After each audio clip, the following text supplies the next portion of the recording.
Hoje eu vou apresentar um pouquinho do que é o Winesart. O Winesart que seria o guarda-chuva, né? É o escritório de arte do Ernesto Catena, de onde saem as ideias, né? A grande parte dos nossos projetos, onde se escolhe qual rótulo, qual cápsula, qual rolha, qual corte, enfim, todas as ideias nascem na Winesart. Finca Tikal Natural é o nome do nosso vinhedo principal, certo? Que é onde está localizado, estão localizados as 85 hectares do terreno que o Ernesto tem dedicado ao seu projeto principal. Porém, nem todos os projetos, nem todos os vinhos, nem todas as bodegas saem desse prédio principal, certo? Porém, essa finca está localizada no coração do Vale do Uco, né, no distrito de Tunujã, na sub-região Vista Flores.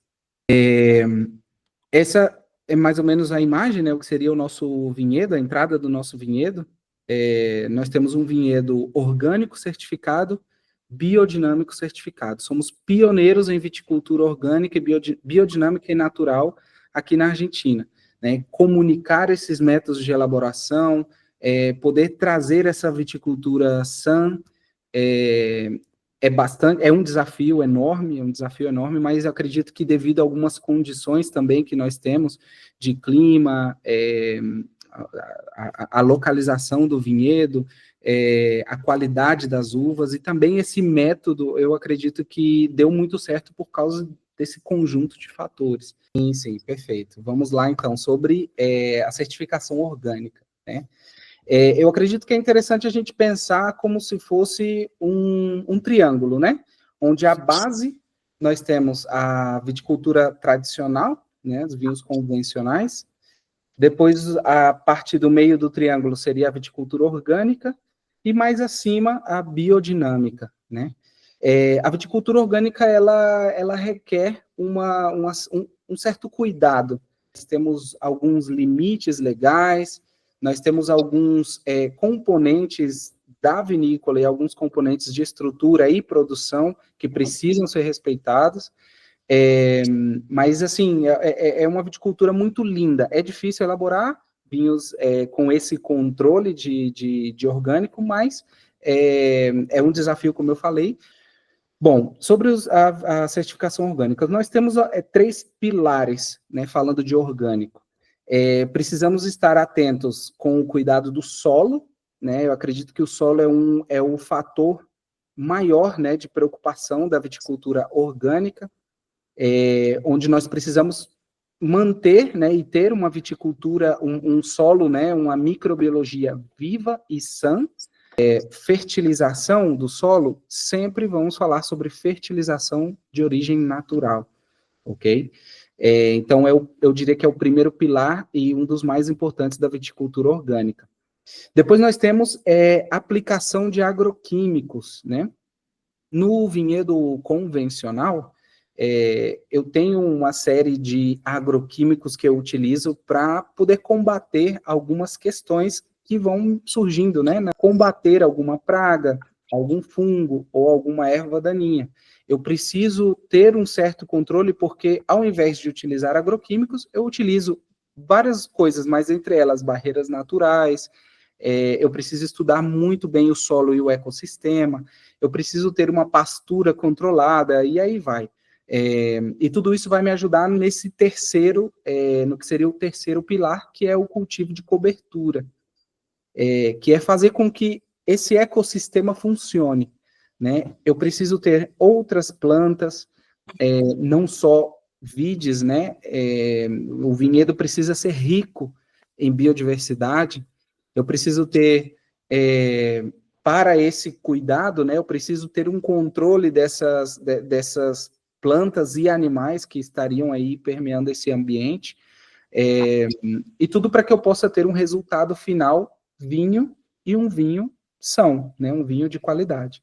Aquela agricultura que eu comentei no começo, um dos pilares, utilizar de outras plantas que sejam mais atrativas à formiga do que a vide, né? Então, nós temos por todo o vinhedo plantas aromáticas, temos, por exemplo, os álamos, né? Um bosque de álamos, tudo isso é mais atrativo para a formiga do que o vinhedo. Então, desviamos as formigas do vinhedo e assim tratamos de combater.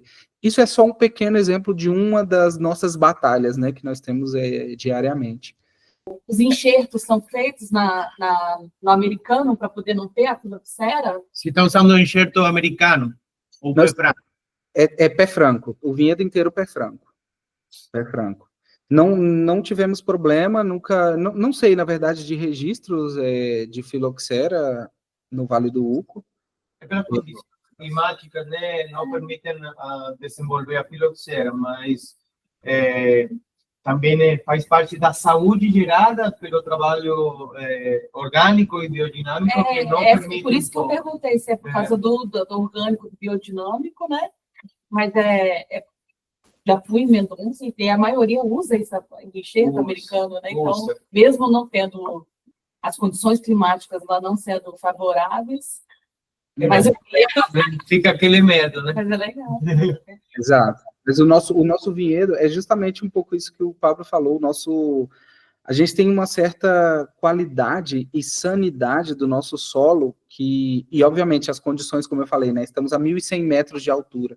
Isso reduz muito a possibilidade de muitas das dores de cabeça dos produtores, né?